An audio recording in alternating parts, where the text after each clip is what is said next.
Here we are with the next part of Blueshift. Oh boy. Hello? Can anyone As you hear can me? tell, we still have to rescue the scientist.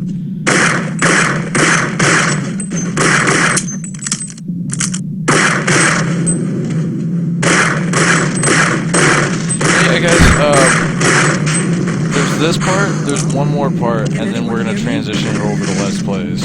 So it'll be my reactions to what's happening in-game as it's But you'll happening. still help me, won't you? Sorry, buddy. We're not here for you. But now we know that that's not the one we need. We're gonna mow down these poor unfortunates. We're gonna do so horribly, missing all of them.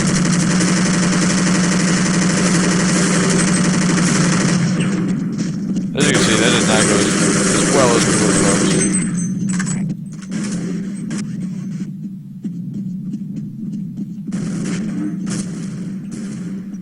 And more guys are just pouring out of the tunnel, and now I have to deal with all of them without the turret, which is unfortunate. I bet if you were quick enough, you could just unload on those guys. Luckily, I didn't screw up that grenade.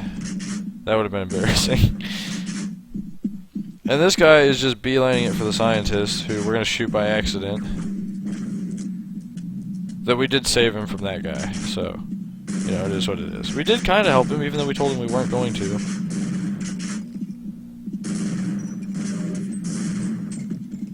We're just gonna keep mowing down these poor, unfortunate sods, one after another. Oh, look at this guy. Ooh, trying to run like a bitch! Capped him down. This guy's sturdy.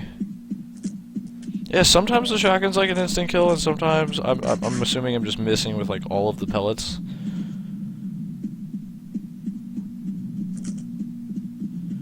But we did it. We managed to survive.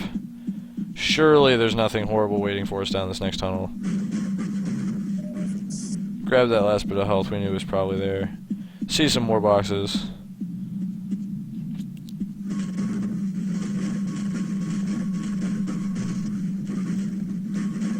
It really, like, it just helps to collect all this stuff. But I do like, and see, like, now we've kind of got a train yard, you know, this is clearly where the supplies are coming into the compound. I love how, like, the whole place just kind of felt thought out. We come out here, and there is a tank lining up a shot on us, so we're just gonna try to hide behind this truck and take all of our health.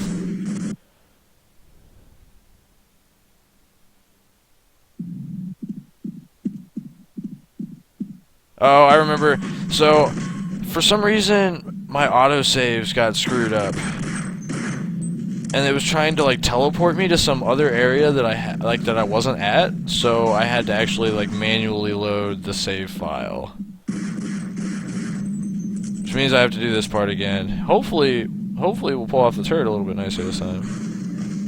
I don't know how he's knocking on the door from all the way back there. That's kind of interesting. You'll still help me, won't you?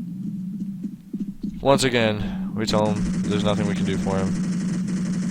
And then we mercilessly mow down all of these grunts.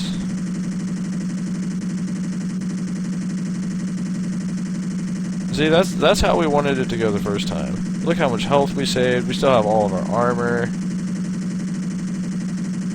Still have tons of grenades for the assault rifle.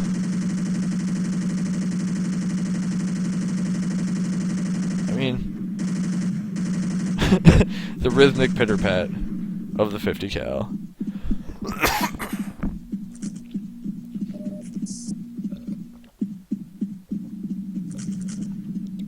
And now, since we know that all those boxes only had health, we don't have to worry about grabbing all the health. You see me save here just in case that tank destroys us again. This time, you can see we're going to try to play a little bit smarter. We're going to try to pull them back to this area so that we don't have to deal with the tank right away. Because I have a feeling that that truck is not tank-proof.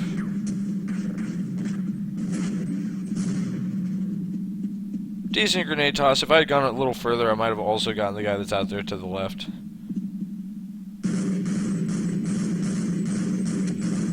I can't stress how horribly inaccurate this assault rifle is, even when trying to burst it.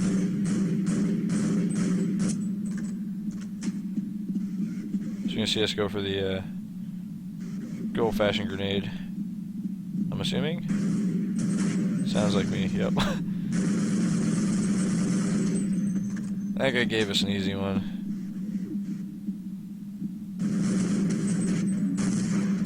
This was what a lot of Half-Life was being smart about where you dragged your opponent. I see the rocket here. As you can see, the tank was definitely, or the truck was definitely not tank-proof. Luckily, it seems like it has a pretty slow turn rate, though, which I noticed when it was first trying to line up on me in the tunnel. So that definitely made it easier to kind of plan on how to deal with it. Unfortunately, I did strip off most of my armor with that rocket. And again, now I'm almost dead. Pro tactics.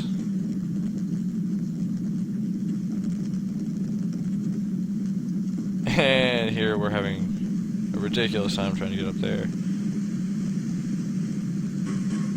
It's interesting. Half-Life was also, you always had a lot of the crouch jumps, you know, you had to go from just the right spot up to the right area.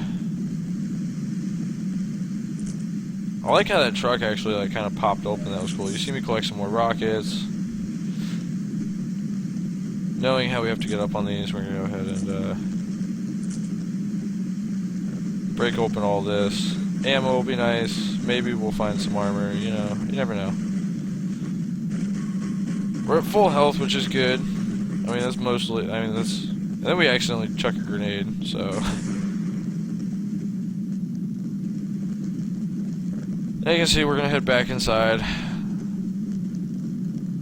If I remember, so right now we are looking for a specific scientist, and it's the guy that worked on the research that kind of caused all this crap to happen. Like he was working on portal research, and the portal is what ended up opening the way that brought in all the Vortigaunts and the head crabs and all that. Luckily, we didn't take any damage from that guy. We were able to just blow him right up.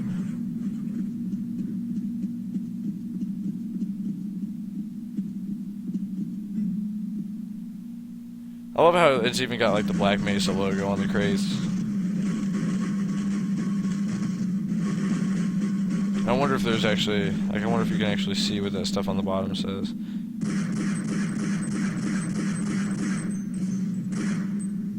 As you can see, it took me just a second to realize that there was a certain spot I'm supposed to shoot. And I thought this part was really, really cool. You're gonna see me just start chucking random nades out there just to double check for anybody that might be exploring the blast.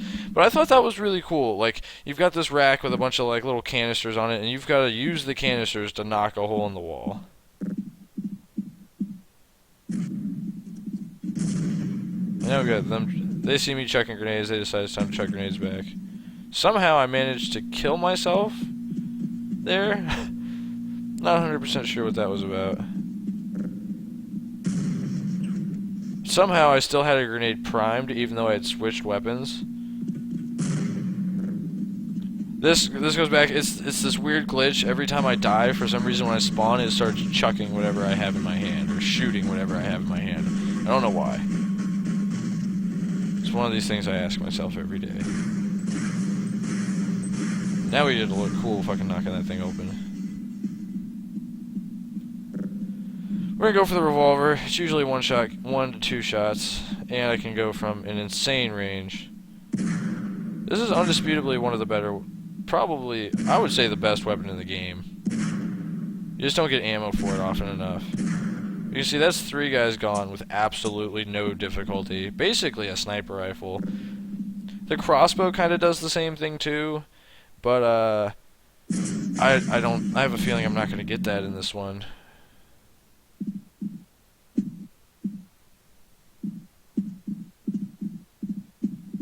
Because I don't think you actually got the crossbow in the first Half-Life game. It's been a little minute since I played it, but I don't remember getting the crossbow in the first Half-Life game. I'm pretty sure it was just on multiplayer maps, and then people loved it so much that they put it in Episode 2, and I could be wrong. But I just can't remember what part I would have actually gotten it at that would have made sense. I mean, you were in a compound the whole time with like a military. It was using like missile launchers and stuff like that. Like, there just wasn't stuff like that really. Another kind of an ode. Let's talk about Half-Life multiplayer weapons for a second here. In the Half-Life multiplayer, there was a lot of cool weapons and like things that you got to use that either weren't in the main game or they weren't a weapon in the main game. And it really added a lot of cool stuff, like a lot of cool utility to it. And one example, my favorite example, is the snarks. For anybody that hasn't played the Half-Life multiplayer, there are these little, there's a weapon you can get called snarks. And it's this little alien looking thing. It's got like a little beak. It's got like this one just beady eye on the front of it. And like, for instance, if you remember, like, if you stand still for too long in these first-person shooter games, you know, usually your guy will, like, check his gun, or he'll, like, reload it or something, you know, like, something to kind of show that you're still there and alive, and not just, like, frozen in time. Well, the cool thing about the snarks was, if you stood there long enough, like, if you stood there for a second holding it, he'd kind of, like, go to poke it, and the thing would try to attack his finger. Now, the cool thing about snarks is, they are these little hell spawns that they will attack the closest thing. It does not matter who or what it is. So when you throw them, you have to be careful that there is an enemy to throw them towards. Otherwise, they will just turn around and come try to kill you. And one of the multiplayer maps, like, they always had these like things that you could do on the map. And one of the maps had what was called the Snark Pit. I think that's what the map was called. And there was actually a spot where, like, there was this pit with a power weapon in it, you know? So everybody's fighting over the power weapon in this pit. Well, up above, there's a little, like, wheel that you could turn, and if you turned it, it would open this pipe and just start raining snarks down into this pit. And it was one of the most horrifying things that could ever happen. Here we're getting to learn a little bit about who this guy is and what his research was.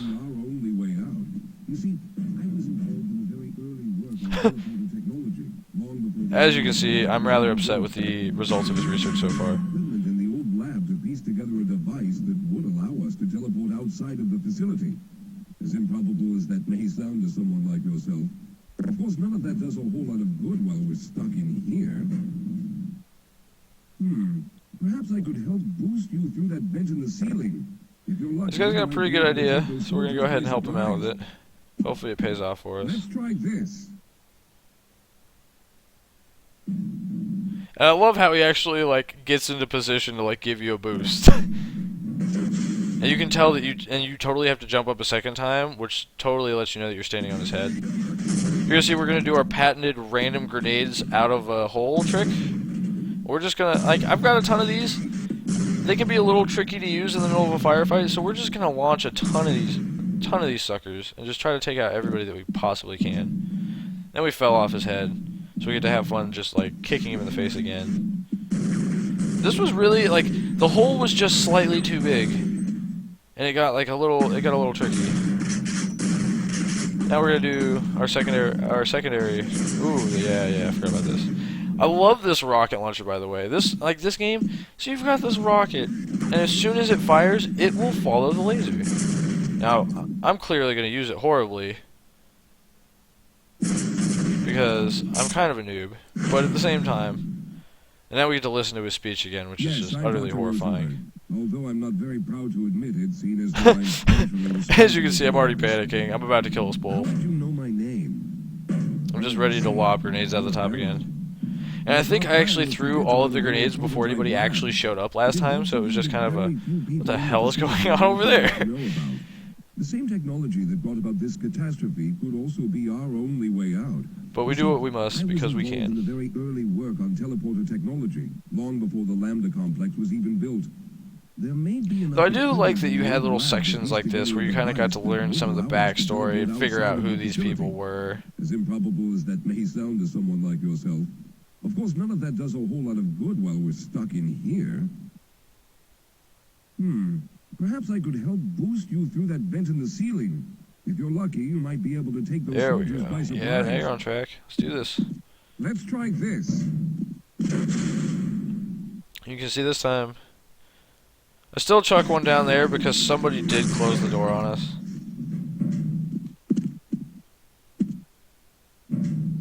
As you can see, we're trying to actually like jump up on the side. Now we know that there's at least a guy right over there.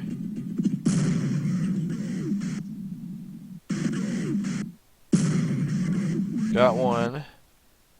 Try to catch that guy.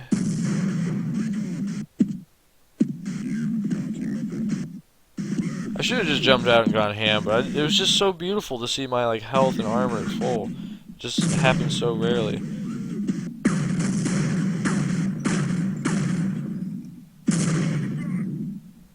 They're all too good at dodging though, so we're gonna have to get our hands dirty, or try to. Oh man! They actually made it off the top. That's beautiful. Immediately they screw up my my beautiful health and armor. What dicks? And they do have a butthole for boss though. The access to the old lab should still be there, but we may have to break through some of the newer... Alright, we're gonna double check and make sure everyone's dead. Don't want to bring the scientist into a living nightmare. Everything seems to be good, so we're gonna go ahead and grab him now. Right behind you. I don't know what we need him for, but we did come here to find him. And unless it was just to hear that beautiful speech and have him help me out of a dumpster that I was only in because of him. Yes, we'll have a better chance if we stick together. Yeah, that's right. Yeah, let's go. I wish I could give him a gun, you know. I need Be cool. to take a break. Let's hurry. There's no Yeah, we time can't to take a waste. break every 3 feet, bro. I'm sorry.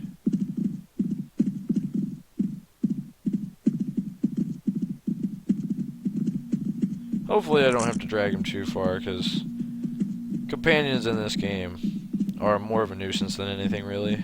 This is no time for rest. This is no time for rest. Yeah, well, we don't know what's at the top of these stairs, man. Trying to figure out where they are. We heard the radio. And then he just goes man mode and charges.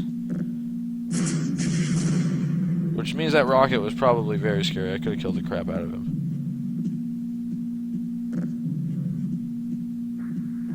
Well, luckily, he knew that there was no danger until we got to this room. So, good on him.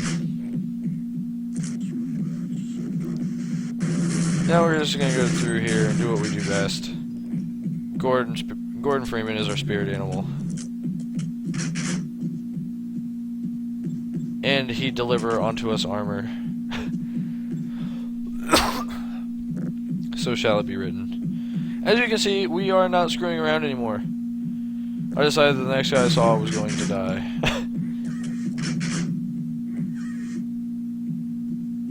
And it looks like everything's pretty clear, so we're gonna probably run back and grab our BFF now.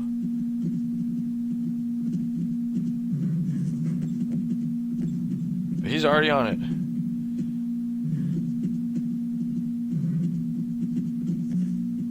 It's kind of nice that he made that easy for you. You didn't have to go all the way back for him. I know previously that hasn't been the case. Or maybe I've just had screwed up playthroughs where they weren't working with me. But yeah, Half-Life scientists, oh my god.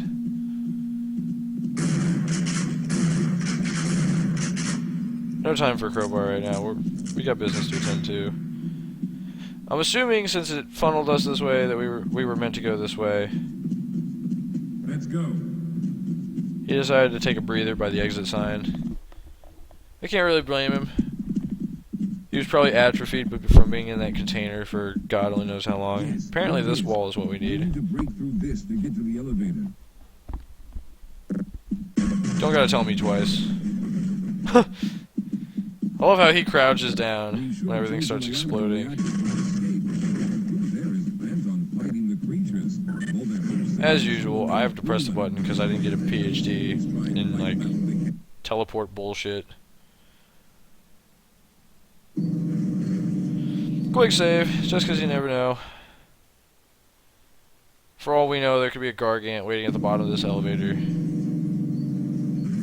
That's why we also kept the rocket launcher handy. If there's a horde of people, we're gonna let them know we ain't messing around.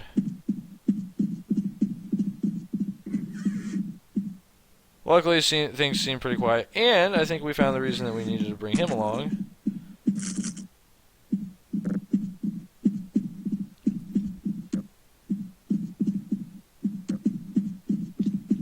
Check, make sure there's no head crabs or creepy crawlies waiting to murder our man. Bring him to this fancy door puzzle. Well, I hope the old security system is still active. With any luck, my fingerprint ID is still valid and on file. You do that. Skadoosh. Oh. Wouldn't that be fun, though? We're gonna note that there's an HEV station and a first aid station. Well, actually, I say that. As we remembered in the last part, we're not actually wearing an HEV suit, so there's a perfectly good explanation for why you're unable to use those. But that hell station might come in handy, so we'll keep remembering where that was. I'm assuming there's a whole bunch of crap I'm gonna have to take care of so that these guys can do sciencey stuff. So now we're just waiting to hear what's broken, where it is.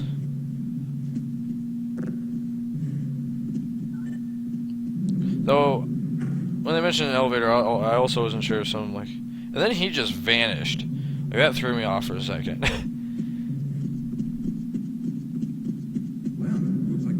And what do you know? Giant teleporter room. Surely this is gonna... Yeah, you can see...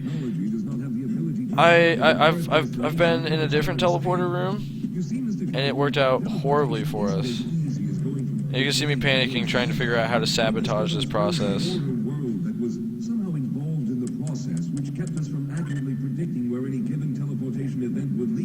Of course, being the scientist that he is, no disregard for our lives. He's just going to go around and push everybody he can. It's like a kid in a candy store. I realize now I could have stood in front of that button and blocked him, possibly forever, and just stayed in this room safe, the way Barney would have always wanted. However, instead we're just going to have to follow him around, trying to convince him. And I remember, I wish I had done this section as a Let's Play, looking back, because I was frantically trying to convince this man not to do what he was doing. I ran around trying to break his equipment. I literally try everything that I possibly can to stop this from happening.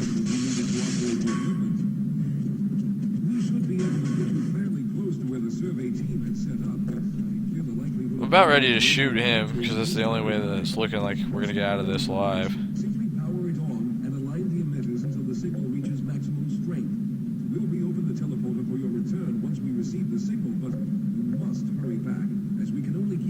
And then, of course, what would it be without the creepy sounds and shit? I don't know if I meant to shoot the console there or if that was an accident. Either way, it was probably necessary. It's ready, he says.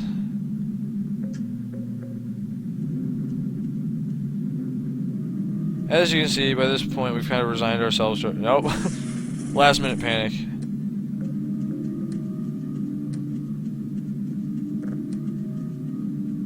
As you can see, we try to stand back, and we're preparing ourselves for killing whatever's about to come out of this thing. Unfortunately, what I didn't know at the time is that the truth was far more horrifying. I now wish that something had come out of that portal. You'll find out why in the next part. Just kidding. We're gonna watch this. I mean, come on. We can't end it before we at least find out what the hell's happening here. Oh no.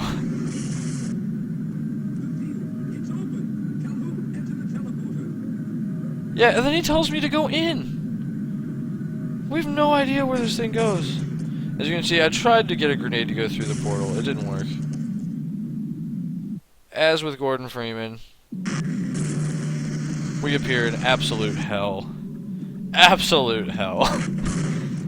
You see me panicking and trying to destroy these dogs and the plants, and really anything that's moving, which is almost everything. The floor is the only thing not moving at the moment.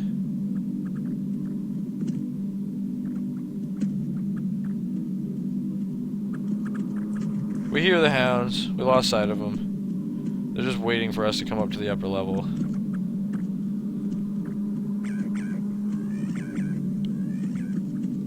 It's not good, guys.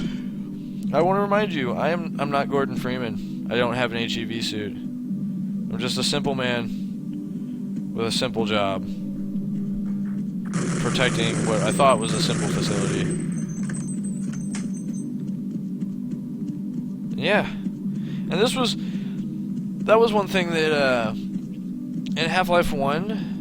The first time that like you go through like that you get hit by the teleporting juice like right after you throw the shopping cart into the reactor, there's this horrible moment where like you get teleported through like 7 or 8 different areas and just every one of them just like doesn't make sense. There's crazy stuff. I remember like a circle of vortigaunts at one point. Like it was just all creepy as all hell, and there was no real explanation for where you were or what you were looking at. It just progressively got more confusing as time went on. But yeah, this time we're actually stuck here. It wasn't just 8 seconds. But thanks for watching, guys. We're going to go ahead and jump right into the next part. I hope you guys enjoyed it. Thanks for watching and have a good one.